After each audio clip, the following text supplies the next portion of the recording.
ऐसा विषय है जिसको प्रैक्टिकल और थ्योरी दोनों को हमको समझना चाहिए। ध्यान की थ्योरी क्या है, ध्यान से क्या होता है, और प्रैक्टिकल यानी उसको करके देखना। तो अभी आपने करके देखा कि इससे क्या होता है।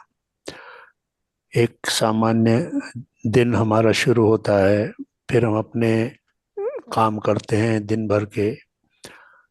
ज़्यादातर हमारे काम धन पर आधारित होते हैं, यानी धन को किस तरह से प्राप्त किया जाए, ये हमारे जीवन का आजकल उद्देश्य हो गया है। तो हम सुबह से उठते ही अपने आप को तैयार करते हैं, अपने शरीर को तैयार करते हैं, और फिर उसको किस काम में लगा देते हैं, धन के अर्जन में लगा देते हैं। उसके लिए भाग दौड़ करते हैं, और फिर जब उससे थक जाते हैं तो हमें कोई ऐसी चीज की जरूरत पड़ती है जो हमें रिलैक्स कर सके। तो पहले बीमारी को आमंत्रित करते हैं और फिर उसका इलाज ढूंढते हैं। तो हमने धन को ही जीवन की सार्थकता बना लिया है। धन पर आधारित ही जीवन को हम सही सफलता मानते हैं। जो अपने जीवन में जितना धन अर्जित करता है, संपत्ति अर्जित करता है, उसी को हम एक सफल व्यक्ति के रूप में देखते हैं। और किसी ने अगर आध्यात्मिक उन्नति करी है, आध्यात्मिक संपदा प्राप्त की है, तो उसको विशेष महत्व नहीं दिया जाता। तो क्या ये जरूरी है कि समाज या लोग हमें महत्व दें? हम लोगों से रिकॉग्निशन चाहते हैं, लोगों से महत्व चाहते हैं, इसके लिए हम धन का सहारा लेते हैं। अगर मैं एक पैसे वाला व्यक्ति हूँ, अगर मेरे पास बहुत पैसा है, तो मैं इज्जतदार हूँगा, लोग मेरे रेस्पेक्ट करेंगे। ये सभी के अंदर एक ऐसा छुपा हुआ भाव रहता है। लेकिन उस समाज की रिकॉग्निशन के लिए हम अपना कितना कीमती समय खराब कर देते हैं। जीवन की आवश्यकताओं के लिए जो धन की जरूरत है, वो कर्म में आता है, वो कर्म करना पड़ेगा। तो हमारे जो चार पुरुषार्थ होते हैं, चार बेसिक चीजें हमें दी जाती हैं, मनुष्य का जन्म दिया जाता है कि ये चार भागों में आपका जीवन संतुलित होना चाहिए: धर्म, अर्थ, काम और मोक्ष। धर्म यानी आपकी ड्यूटीज, अर्थ यानी आपकी इच्छाओं को पूरा करने वाला साधन। तो अर्थ यानी धन की जरूरत है, पैसा। और फिर काम यानी कि जो आपकी कामनाएं हैं, जो आपकी इच्छाएं हैं, वो भी पूरी करें आप। और जो भी सही तरीके से अपने आप को प्रसन्न रखने के लिए जो सही आपकी कामनाएं हैं, इच्छाएं हैं, उनको पूरी करें। तो जीवन को एक तरह से संतुलित तरीके से जीना। और फिर मोक्ष। मोक्ष का मतलब मुक्त हो जाना।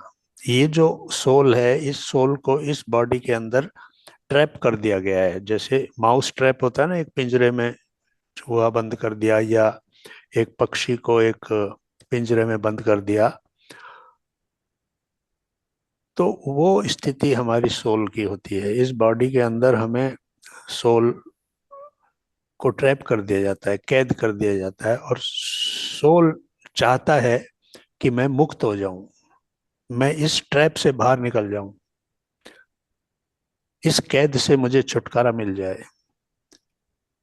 लेकिन इस संसार के आकर्षण, इस भौतिक जगत की सुख, हमारे इंद्रियां, जो हमारे सेंसेस हैं, वो इस भौतिक जगत से जो कुछ भी प्राप्त करते हैं उसमें इतने खुश हो जाते हैं कि वो आत्मा की तरफ कोई ध्यान नहीं देते हैं कि आत्मा वहां से मुक्त होना चाह रही है, वो यहाँ नहीं रहना चाहती, क्योंकि ये उसकी दुनिया नहीं है। आत्मा belong to a different world, एक दूसरी दुनिया से आया हुआ प्राणी, अगर आप अपना घर छोड़कर किसी दूसरे शहर में जाके रहने लगे तो आपको अपना घर हमेशा याद आएगा, अपने घर जाना चाहते हो। तो वो घर जाने की इच्छा क्या है? आत्मा के लिए घर जाने की इच्छा का मतलब है मोक्ष, मुक्त होना। लेकिन जो बंधन है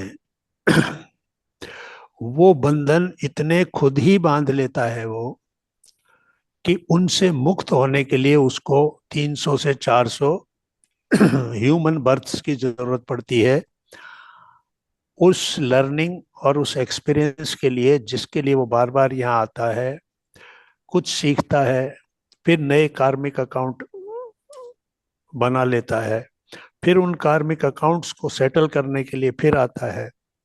तो इस तरह से ये एक निरंतर चलती हुई प्रक्रिया है। तो जो मुख्य उद्देश्य है हमारा, जो जीवन का जो मुख्य उद्देश्य है वो है ये जानना कि मैं क्या हूँ, मैं क्यों हूँ, और मेरा पर्पस क्या है। मैं ये शरीर और शरीर से संबंधित सभी कार्यों को जो मैं करता हूँ और मैं जो सुख मिल जाता है, जो उसके अंदर बड़ा प्रसन्न हो जाता हूँ, क्या वह वास्तविकता है? क्या उससे मुझे स्थायी शांति मिलने वाली है? क्या मेरा प्रयोजन पूरा हो जाएगा इस संसार की यात्रा का? तो इसलिए ध्यान के माध्यम से, तो ये जो स्थिति है जहां हमें पता नहीं है कि हम एक सोल हैं, हम एक कॉन्शियसनेस हैं, हम एक चेतना हैं, इससे अनअवेयर होने की जो स्थिति है ना, तो उसको हम कहेंगे अनकॉन्शियस। अनकॉन्शियस मतलब मुझे कुछ पता नहीं है, मैं सिर्फ इतना जानता हूँ कि मेरा ये नाम है, मैं इस घर में रहता हूँ, ये मेरा इस पोस्ट पे, इस पद पे मैं काम करता हूँ, इतना पैसा मुझे मिलता है, मेरे परिवार में ये लोग हैं, ये बस ये मैं हूँ बस। इसके बियॉन्ड मेरा कुछ पता नहीं मुझे क्या है। लेकिन इसके बियॉन्ड जाना वही है अनकॉन्शियस से प्री कॉन्शियस। अनकॉन्शियस मीन्स पूरी तरह से इग्नोरेंट, कुछ नहीं पता। बस मेरा, अगर कोई इंट्रोडक्शन पूछे तो क्या है, मेरा नाम मुझे पता है, मेरे पिताजी माताजी ये हैं, मेरा घर ये है, मेरे बच्चे ये हैं, और ये सब कुछ मैं हूँ। लेकिन वास्तव में ये मैं नहीं हूँ। जिस दिन ये पता चलता है कि ये मैं नहीं हूँ, तो उसको कहते हैं कॉन्शियस। तो अनकॉन्शियस से प्री कॉन्शियस यानी कि उस तरफ बढ़ना, यानी ये सोचना कि कुछ है जो इसके बियॉन्ड है, कुछ है जो मुझे जानना है। तो वहां से प्री कॉन्शियस यानी कॉन्शियस से पहले की स्टेज के अब मैं उस तरफ सोचने लगा हूं। तो मेडिटेशन वो तरीका है जहां हम प्री कॉन्शियस स्थिति में आते हैं, जहां हम ये सोचने लगते हैं, हम अपने मन के ऊपर नियंत्रण करना सीखते हैं कि कुछ है जिसे मुझे जानना है। तो वो फिर मेडिटेशन के जरिए फिर हम आते हैं कॉन्शियस स्टेज में। अब जागरूक हो गए, अब पता चल गया कि I am not this body, I am the soul. मूल रूप से मैं एक कॉन्शियसनेस हूं, और एनर्जी, कॉन्शियसनेस एंड विजडम बुद्धि, ऊर्जा और चेतना, ये मेरे मूल एक यूनिट है, ये मैं ये हूं। और ये जो चेतना है, ये चेतना यहाँ आई है अपनी ग्रोथ के लिए, अपने इवोल्यूशन के लिए। वो कैसे संभव होता है? बुद्धि के द्वारा। बुद्धि के अंदर लर्निंग और एक्सपीरियंसेस की जो विजडम आती है, उससे वो चेतना जो है ऊपर उठती है। तो मेडिटेशन से आ गया कॉन्शियसनेस, यानी ये पता चला कि मैं कौन हूँ, हु एम आई, मैं क्यों हूँ, मैं यहाँ पर किस लिए हूँ, ये दुनिया में मेरा क्या पर्पज है। अपने बारे में जानना, अपने बारे में सोचना, अपने बारे में जागरूक होना, ये हो गया कॉन्शियसनेस। फिर होता है सबकॉन्शियस। तो कॉन्शियस से भी आगे की स्टेज होती है सबकॉन्शियस, कि उसके अंदर जो हमारे पास्ट के जितने भी एक्सपीरियंसेस हैं, पास्ट की जितने भी हमारे बर्थ्स हैं, हमारे जन्म हुए हैं, वो सारे हमारे एक्सपीरियंसेस, वो हमारे सारे जन्म हमारे सबकॉन्शियस के अंदर रिकॉर्डेड हैं। तो कॉन्शियस से मेडिटेशन के जरिए हम सबकॉन्शियस में एंटर होते हैं। जब हमारा ध्यान का अनुभव लंबा हो जाता है, ध्यान हम गहरे करने लगते हैं, तो फिर कॉन्शियस से हम सबकॉन्शियस में एंटर होते हैं। वहाँ से फिर हम सारा कुछ अपने बारे में जानते हैं। पास्ट लाइफ रिग्रेशन होता है, मेरा क्या जो कार्मिक अकाउंट है मेरे, वो क्या है, मुझे इस जीवन में जो ऐसे अनुभव हो रहे हैं जो मैं चाहता नहीं, अच्छे अनुभव नहीं हो रहे हैं, चाहे वो इमोशनली हो, चाहे फाइनेंशियली हो, चाहे रिलेशनशिप के हो, कोई भी खराब अनुभव अगर हो रहा है, तो मैं उससे इफेक्टेड नहीं हूँ। क्यों? क्योंकि मुझे पता है कि ये मेरा अपना पास्ट लाइफ का अकाउंट इस तरह का है कि मैंने ये काम किया है। तो I create my own reality. मैंने जो कुछ भी मैं देख रहा हूँ मेरे जीवन में, ये मेरा अपना क्रिएशन है। तो मैंने ही ये अपने लिए तैयार किया है। तो वो कहाँ से मिला? सबकॉन्शियस से। और सबकॉन्शियस से फिर आती है अगले स्टेज सुप्रा कॉन्शियस। वो स्थिति जहाँ योगी और जो स्पिरिचुअल मास्टर्स जो एडवांस स्टेज के होते हैं, वो फिर सुप्रा कॉन्शियस हो जाते हैं। उन्हें सब कुछ दिखने लगता है शरीर से। निर्वाणमय कोश, निर्वाण में से बॉडीलेस बॉडी, वो बॉडी में रहते हुए भी बॉडी से मुक्त हो चुके होते हैं, और वो कनेक्ट हो जाते हैं अपने हायर सेल्फ से। तो वो सुप्रा कॉन्शियस स्टेज होती है। तो इन सभी चीजों के लिए हमारे पास एक ही साधन है, एक ही तरीका है, और वो है मेडिटेशन। मेडिटेशन आपको अपने आप से भी जोड़ता है। मेडिटेशन आपके अंदर आने वाले भावनात्मक या इमोशनल जो नेगेटिविटीज आती हैं, उनके बारे में भी आपको संतुलन में लाता है, आपको बैलेंस बनाने की ट्रेनिंग देता है, आपके थॉट्स को सकारात्मक बनाता है। क्योंकि हमारे अंदर एक, हर चीज के अंदर एक नकारात्मकता देखने की आदत हो जाती है। हम सकारात्मक नहीं रह पाते हैं, यानी नेगेटिव थॉट्स वो हमारे अंदर पहले आते हैं किसी भी चीज को लेकर। असफलता का डर,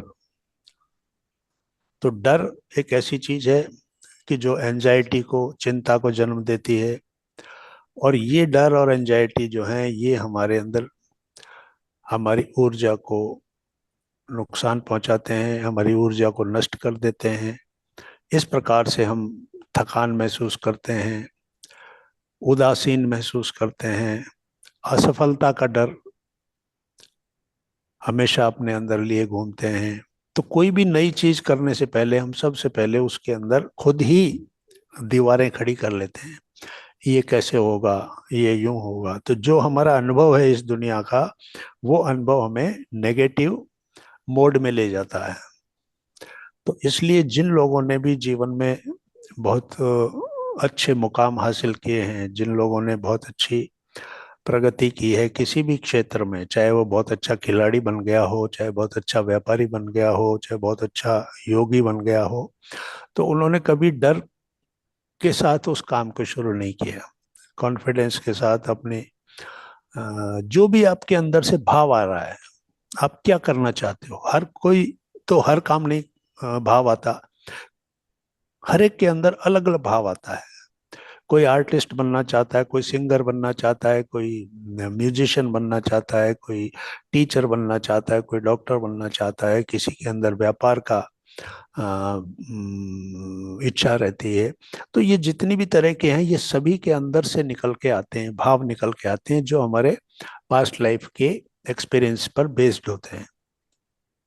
तो हम उनको अपनी लिमिट मानते हुए, अपने क्षमताओं को खुद ही कम करते हुए सोचते हैं कि ये मुझसे नहीं हो सकता। तो इसलिए फियर और एंजाइटी रहती है कि डर रहता है।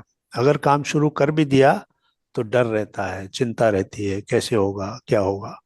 लेकिन जो यूनिवर्स का प्लान होता है, उस प्लान के मुताबिक अपने आप पर भरोसा करके कि वो इच्छा आपके अंदर क्यों आई। तो कोई भी इच्छा आपको तब तक नहीं दी जाती यूनिवर्स के द्वारा जब तक कि उसको पूरा करने की क्षमता आपके अंदर ना दी गई हो। लेकिन आपको उस क्षमता को पहचानना है, आपको उस क्षमता के प्रति जागरूक होना है, अवेयर होना है, और उस क्षमता को बढ़ाना है। तो उस क्षमता को बढ़ाने के लिए क्या टूल है हमारे पास? मेडिटेशन। मेडिटेशन हमारी ऊर्जा को, ब्रह्मांडीय ऊर्जा को, कॉस्मिक एनर्जी को हमारे अंदर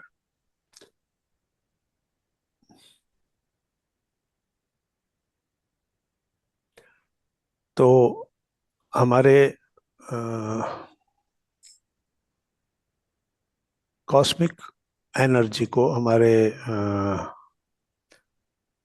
अंदर जो हम ग्रहण करते हैं, वो कॉस्मिक एनर्जी हमारे चेतना को, हमारी कॉन्शियसनेस को इवॉल्व करती है। हमारी चेतना जो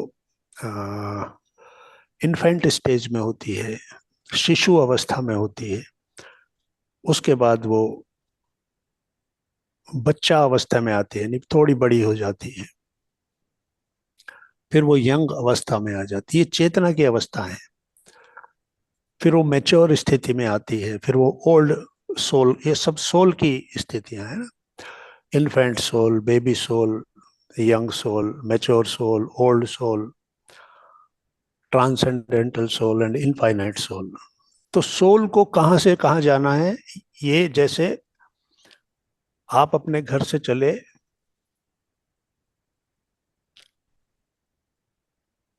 और आपको किसी दूसरे शहर में जाना है, तो बीच में जो भी स्टेजेस, जो भी शहर आएंगे या जो भी जगह आएंगी, वो सिर्फ एक पड़ाव है, वो सिर्फ माइलस्टोन्स हैं। अल्टीमेटली आपको पहुंचना कहाँ है, आपके दिमाग में वही रहता है। ऐसा नहीं होता कि आप चले और रास्ते में कोई जगह पसंद आ गई और आपने कहा कि चलो वहां नहीं जाते, यहीं रहते हैं। ऐसा नहीं हो, आपने अपने टारगेट को पता है पहले, तो आप चलते जाते हैं। रास्ते में दूसरी जगह आती रहती है, आप उसको क्रॉस क्रॉस करते जाते हैं। तो ये सोल की जो डिफरेंट स्टेजेस हैं,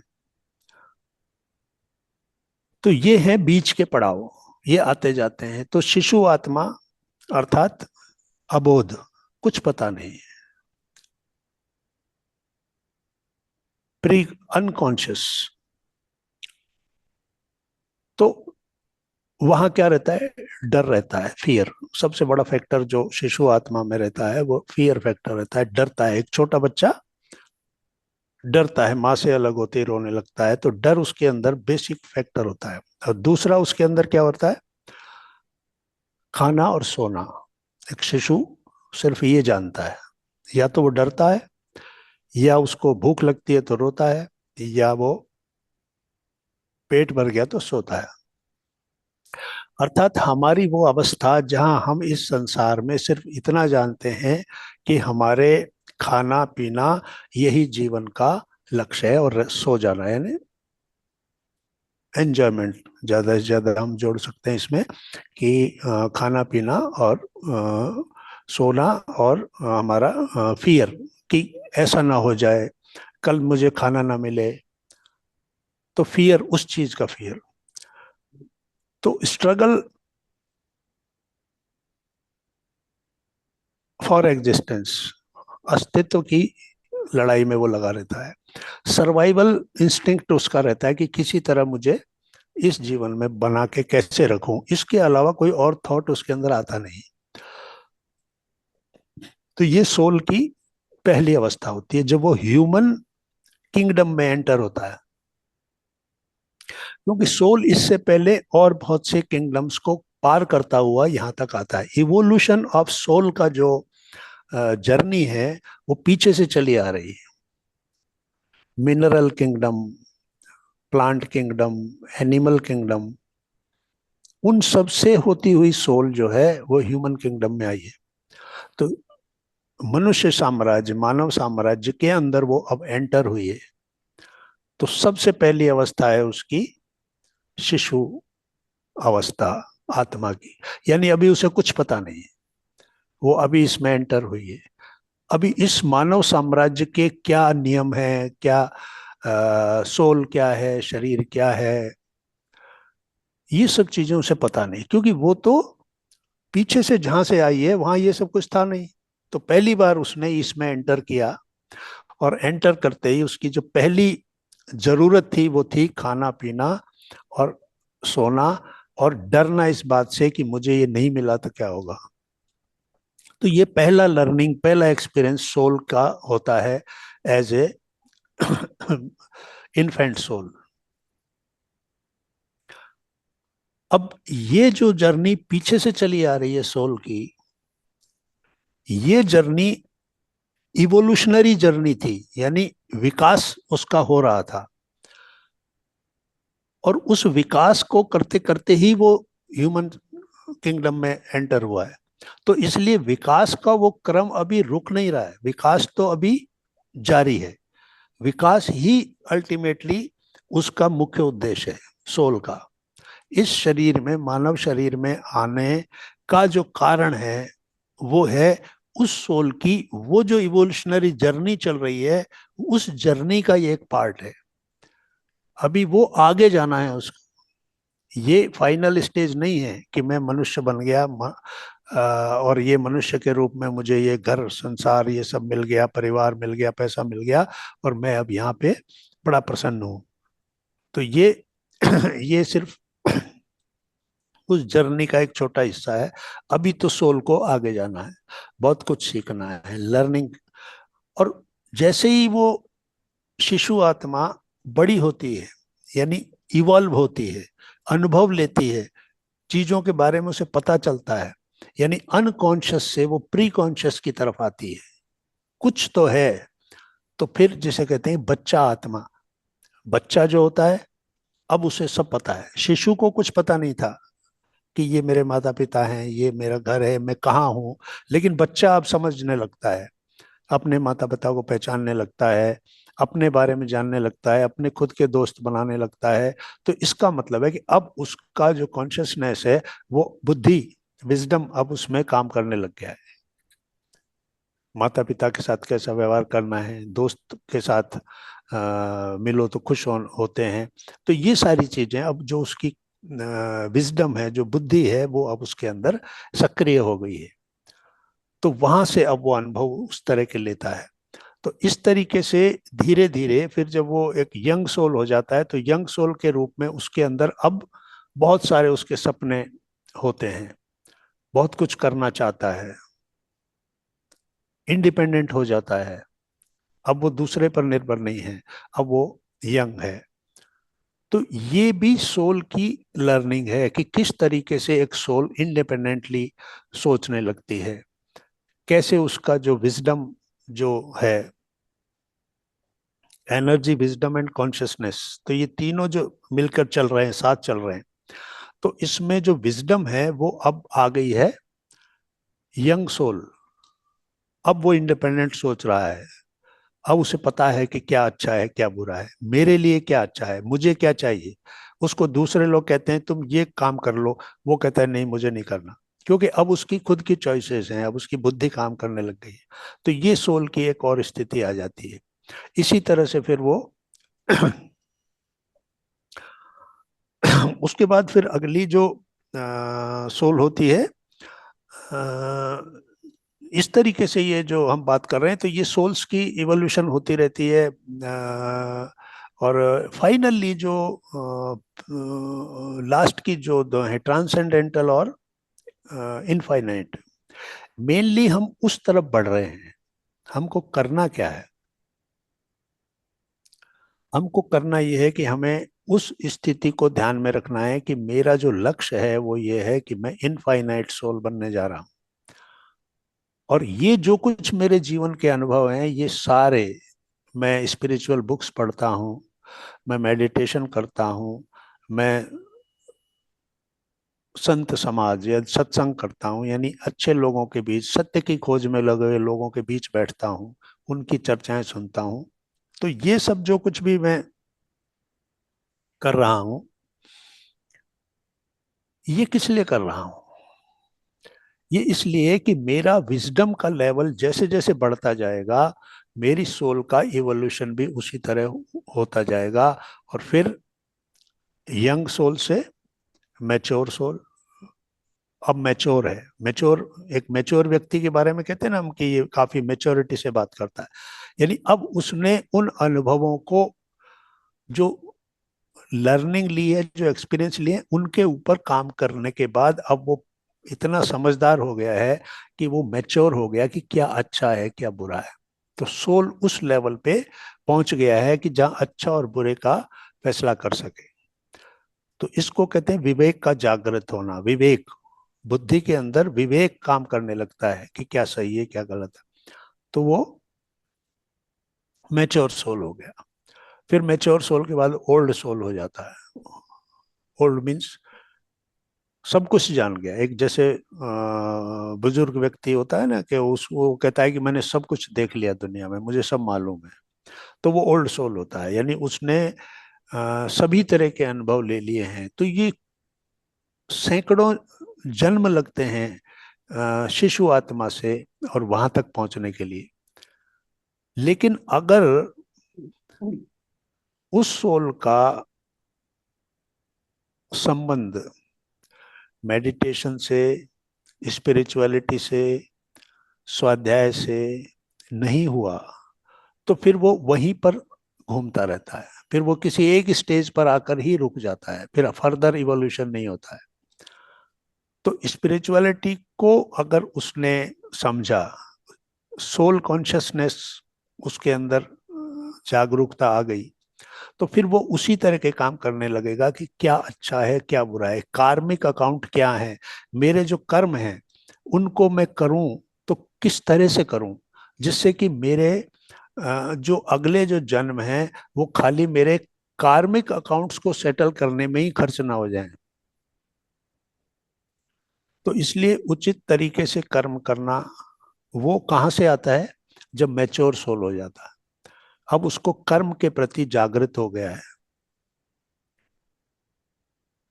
क्योंकि ये जो जीवन हमें मिलते हैं, ये जीवन हमारे प्रारब्ध कर्मों के हिसाब से मिलते हैं। जो भी काम अब हम यहाँ कर रहे हैं, ये हमारे क्रियमाण कर्म है। क्रियमाण मीन्स जो काम अब हम कर रहे हैं, ये सब जमा होते जा रहे हैं, इकट्ठे होते जा रहे हैं, क्रियमाण कर्म। ये क्रियमाण कर्म जैसे ही हम इस जीवन को छोड़ देते हैं तो ये संचित कर्म में जमा हो जाते हैं। संचित कर्म एक बड़ा अकाउंट है, उसमें हमारे पिछले जितने भी जन्म हैं उनके कर्म भी जमा है, और इस जन्म के जो कर्म हम कर रहे हैं, क्रियमाण कर्म कर रहे हैं, ये भी वहां जाके जमा हो जाते हैं। और फिर जब नया बर्थ मिलने वाला होता है, तो इन्हीं में से निकाल कर जो कर्मों का एक नक्शा तैयार किया जाता है, एक ब्लूप्रिंट तैयार किया जाता है, तो उसको कहते हैं प्रारब्ध कर्म। कि इन इन कर्मों को निकाल लो और ये जो जन्म है उसको उसका प्लान इन कर्मों के आधार पर बनाओ। इसलिए आपके माता पिता तय होते हैं किस घर में आपका जन्म होगा, किस तरह का आपका बचपन होगा, किस तरह से आपको क्या बुरे अनुभव होंगे क्या अच्छे अनुभव होंगे, कौन आपके मित्र होंगे, कौन आपके साथ विश्वासघात करेगा, कौन आपकी पति या पत्नी होगी, कौन आपके बच्चे होंगे, वो बच्चे आपको अच्छा अनुभव देंगे या खराब अनुभव देंगे, आपकी आर्थिक स्थिति कैसी रहेगी। तो ये सारा पूरा प्रारब्ध जो है, ये आपके पिछले कर्मों के अकाउंट को सेटल करने के लिए आपको ये दे दिया जाता है। एक ब्लूप्रिंट लेकर आप यहाँ आते हैं और फिर वो जीवन जीने लगते हैं। तो ये दो पार्ट हो गए। एक पार्ट हो गया हमारा कार्मिक अकाउंट, उसके हिसाब से जीवन को जीना है, उसमें कुछ भी आप नहीं कर सकते, तो 50-50 होता है। 50% हो गया प्रारब्ध, यानी आप अपने माता पिता को, जिस घर में आपका जन्म हो गया, अभी आप कुछ नहीं कर सकते। आपके भाई बहन हैं तो जो हैं सो हैं, आप बड़े हुए, आपको पर्टिकुलर आपने पढ़ाई करी, कोई नौकरी मिली, कोई शादी हुई, ये सारी चीजें प्रारब्ध से होती रहती हैं। 50% ही हो गए, और बाकी का 50% है उसके लिए आप फ्री हैं, वो आपके नए कर्म का अकाउंट है। जो नए कर्म अब आप करेंगे, आपको एक अच्छा पद मिल गया, सरकारी पद मिल गया, ये मिला आपको आपके प्रारब्ध कर्म से। लेकिन उस पद पर रहते हुए आपने बहुत गलत काम किए, उसका मिसयूज किया, धन कमाने के लिए उस पद का मिसयूज किया, और उस धन के आ जाने से उस धन को अपने ऊपर गलत तरीके से खर्च किया, एंजॉय करने के लिए किया, तो अब ये आपके नए कर्म तैयार हो रहे हैं, ये आपके क्रियमाण कर्म हैं। तो प्रारब्ध ने तो आपको एक बहुत अच्छा अवसर दिया, आपको एक पद दिया, आप चाहते तो उससे बहुत अच्छा कुछ कर सकते थे, लेकिन इस संसार की चीजों से बंध जाने के कारण, इस संसार के आकर्षण के कारण आपने उस अवसर को गंवा दिया। वो अवसर जो आपके इवोल्यूशन का एक कारण बन सकता था, आपकी सोल को इवॉल्व कर सकता था, अगर आप सही तरीके से उस पद का उपयोग करते, लेकिन आपने मिसयूज किया, तो अब आपने एक नया कर्म जनरेट कर दिया। तो अब वो जो 50% है वो है आपके कार्मिक अकाउंट जो इस जन्म के बनेंगे, और पिछला जो है वो आपको मिल चुका है, उसके हिसाब से आपका लाइफ तय है, आपको कितने साल यहाँ रहना है, कहीं बीमारी अगर कोई आनी है तो कौन सी आनी है, जेनेटिक बीमारियां जो पीछे से आप लेकर आते हैं, अपने माँ बाप से लेकर आते हैं, या यहीं रहते हुए लाइफस्टाइल की कोई बीमारी आपके घर आपके शरीर में आएगी।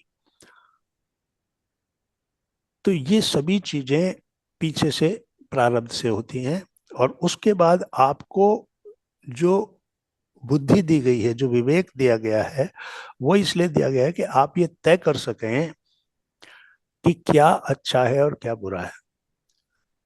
तो प्री कॉन्शियस स्टेज है ये, कि हम कॉन्शियस होने की अवस्था में हैं, समझने की कोशिश कर रहे हैं कि मैं कौन हूँ, मैं क्या हूँ, मेरा फर्ज क्या है, मेरा उद्देश्य क्या है, मेरा एम क्या है, उनके प्रति अवेयर होना। तो उससे फिर आगे इवोल्यूशन का अगला स्टेप आता है, अदरवाइज वही एक ही स्टेज पर बार बार जन्म लेते हैं। क्यों? क्योंकि बार बार वही गलतियां होती जा रही हैं, अनकॉन्शियस तरीके से काम कर रहे हैं, कॉन्शियस वे में काम नहीं कर रहे हैं।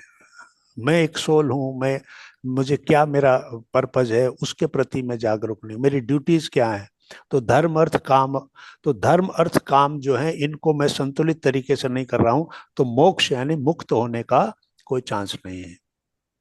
हम उन सब चीजों के अंदर ही उलझे रहेंगे बार बार, वो धर्म अर्थ काम के अंदर जो कर्म हम करते हैं। तो कर्म जो है वो भी तीन तरह से किए जाते हैं, मन से, वचन से और शरीर से।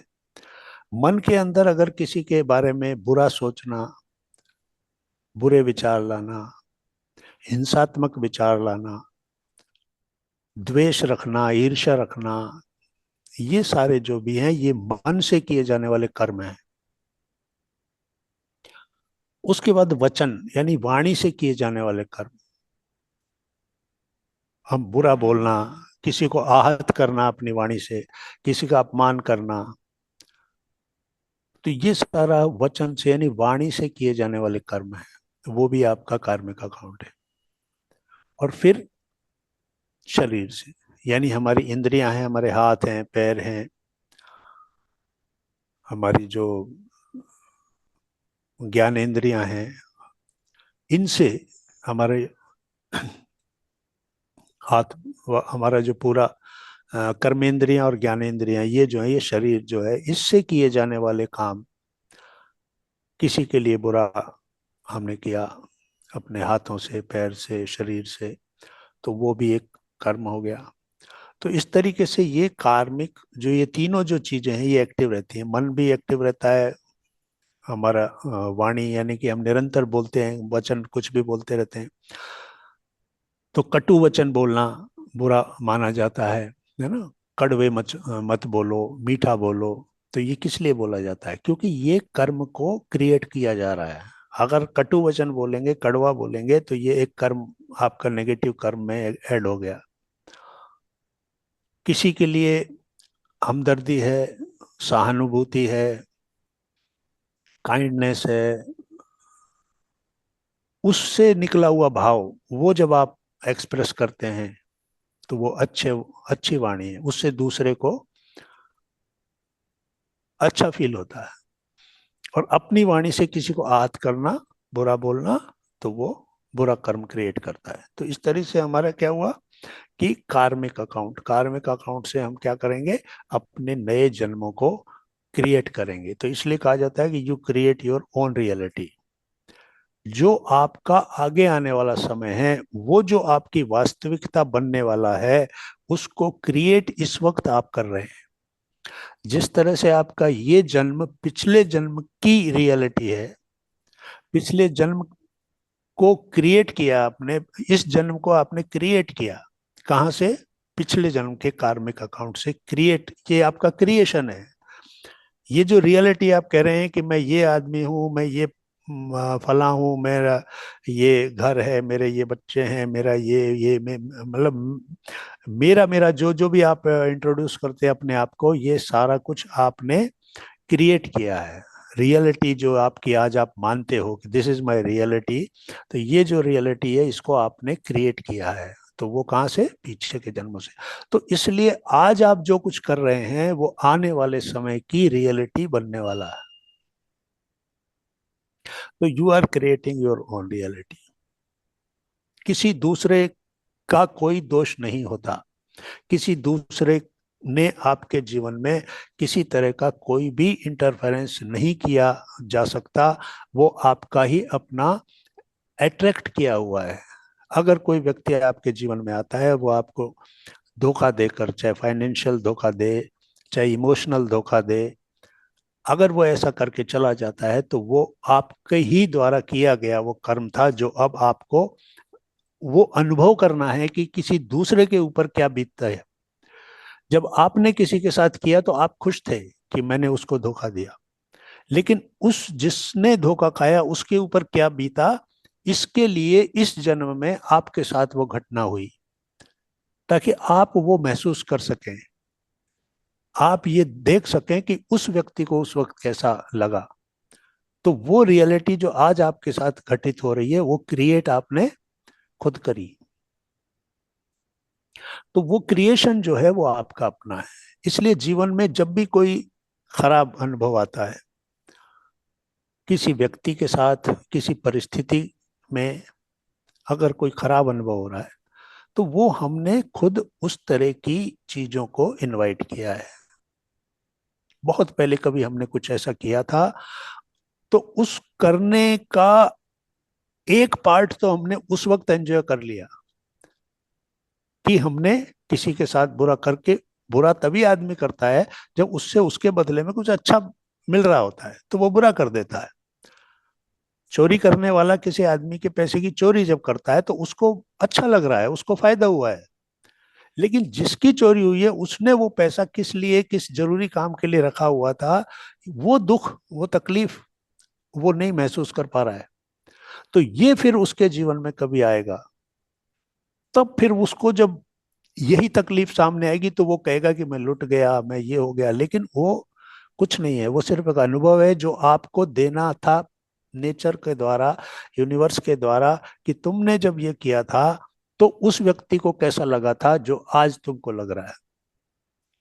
तो कुछ भी गलत या बुरा नहीं होता, सब कुछ हमारा क्रिएशन होता है, हमारी अपनी ही लर्निंग होती है, एक्सपीरियंसेस होते हैं।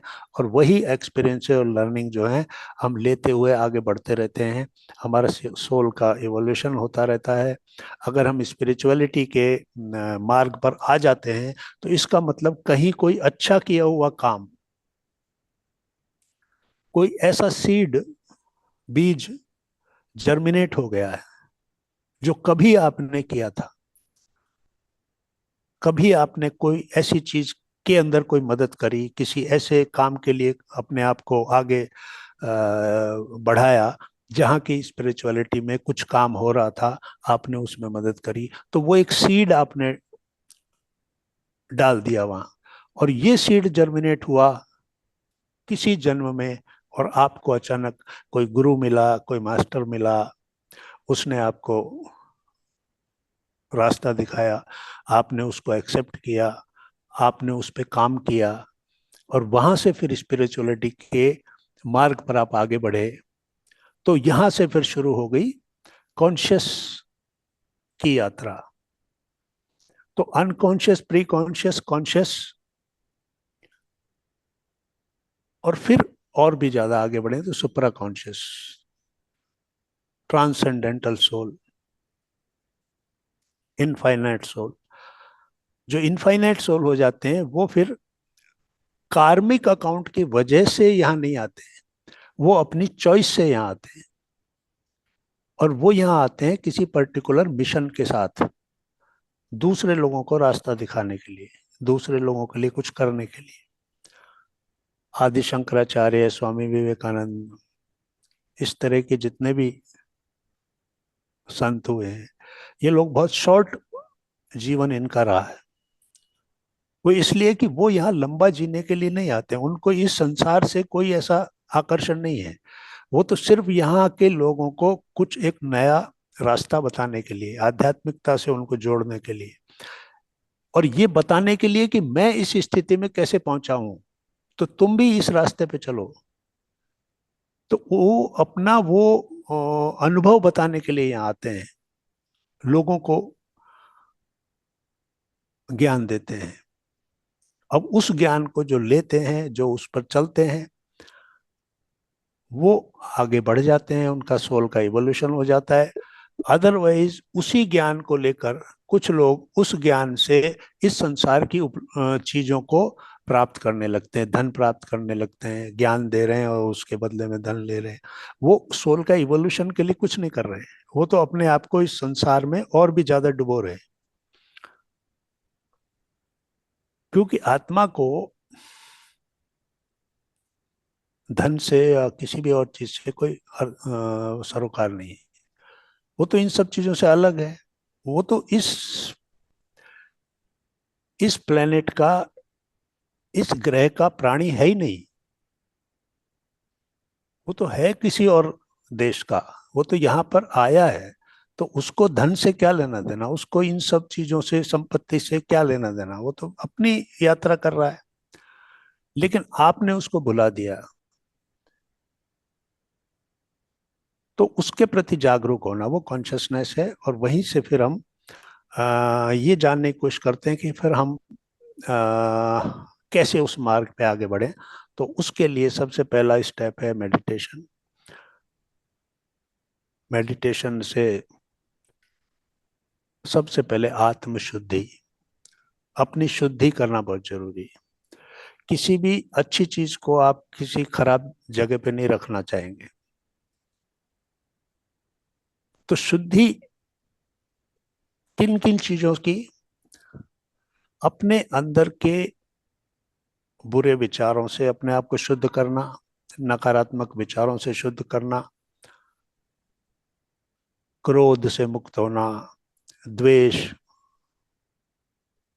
ईर्ष्या, मोह, अटैचमेंट वगैरह जो भी है, मैं और मेरा के अंदर सीमित हो जाना, ये मैं हूँ और ये मेरा है, इसके अलावा उसके बियॉन्ड नहीं देखना। तो ये सारी नकारात्मकताएं जो हमारे अंदर भरी हुई हैं, तो उससे हमको धीरे धीरे मेडिटेशन जो है मुक्त करता है।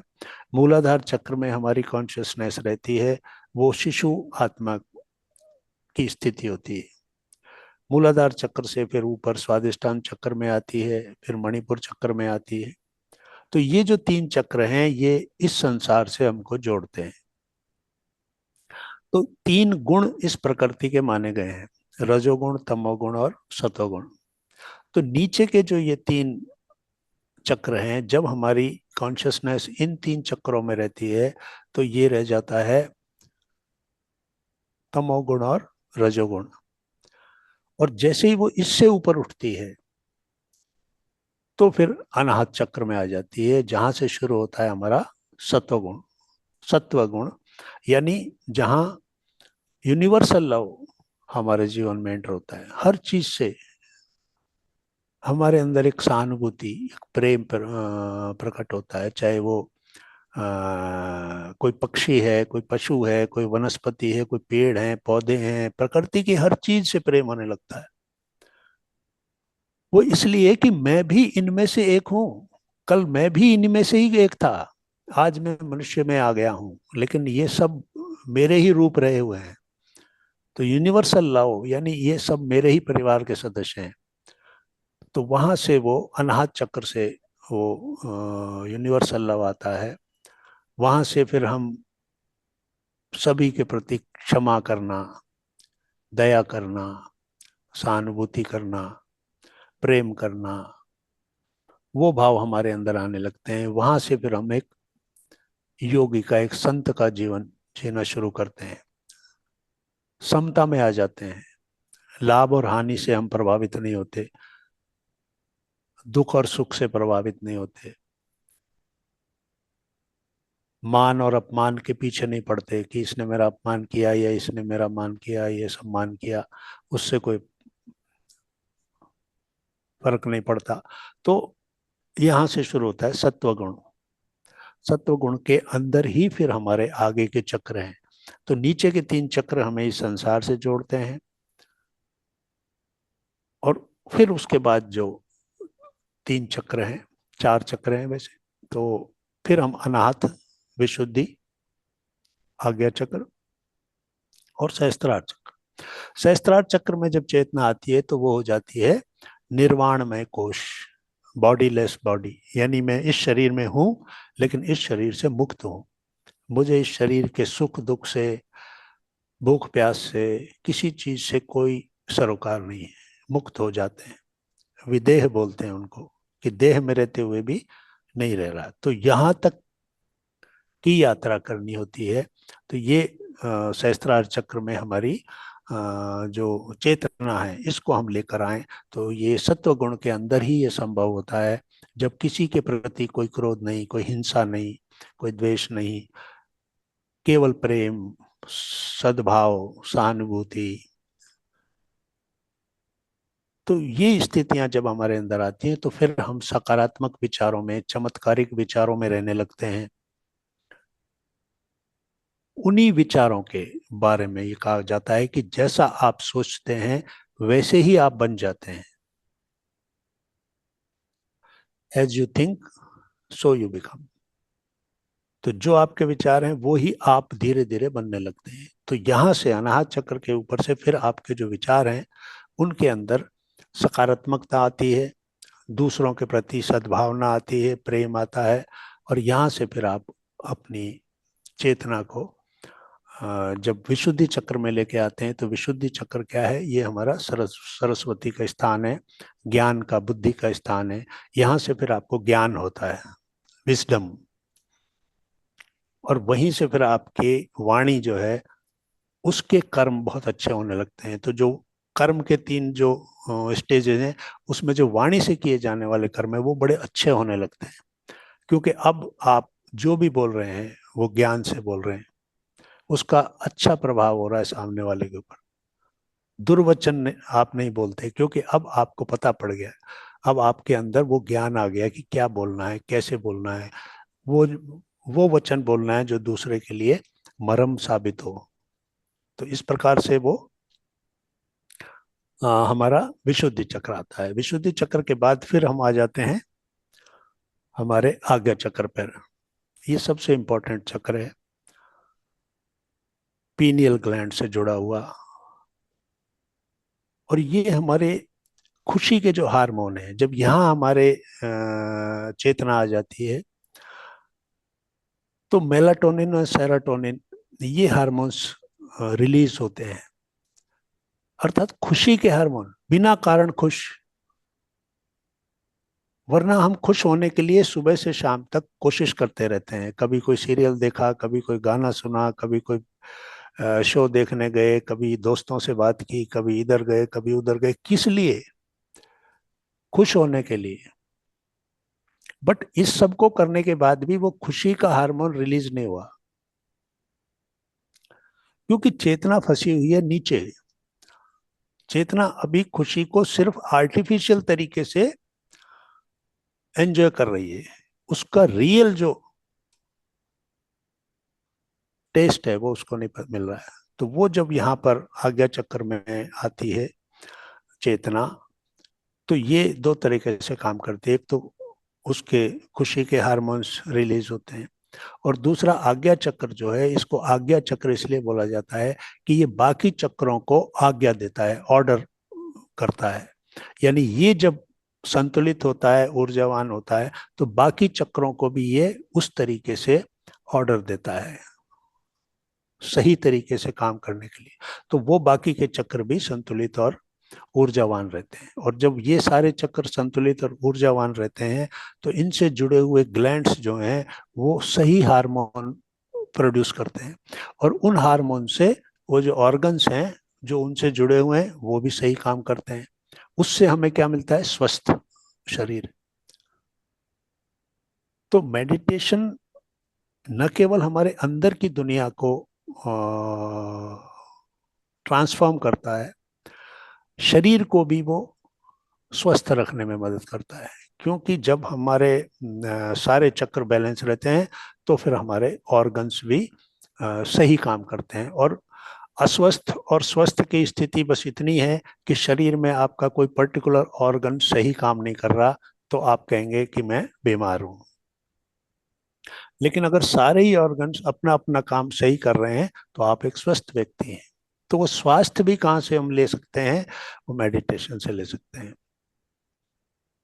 ऊर्जा जब हमारे अंदर ब्रह्मांडीय ऊर्जा आती है, तो सारे चक्र संतुलित होते हैं और वे शुद्ध होते हैं। हमारी सारी नाड़ियां शुद्ध हो जाती हैं, उन नाड़ियों के अंदर एनर्जी का फ्लो फ्री होने लगता है, इसलिए एक एक सेल तक ऊर्जा पहुंचने लगती है।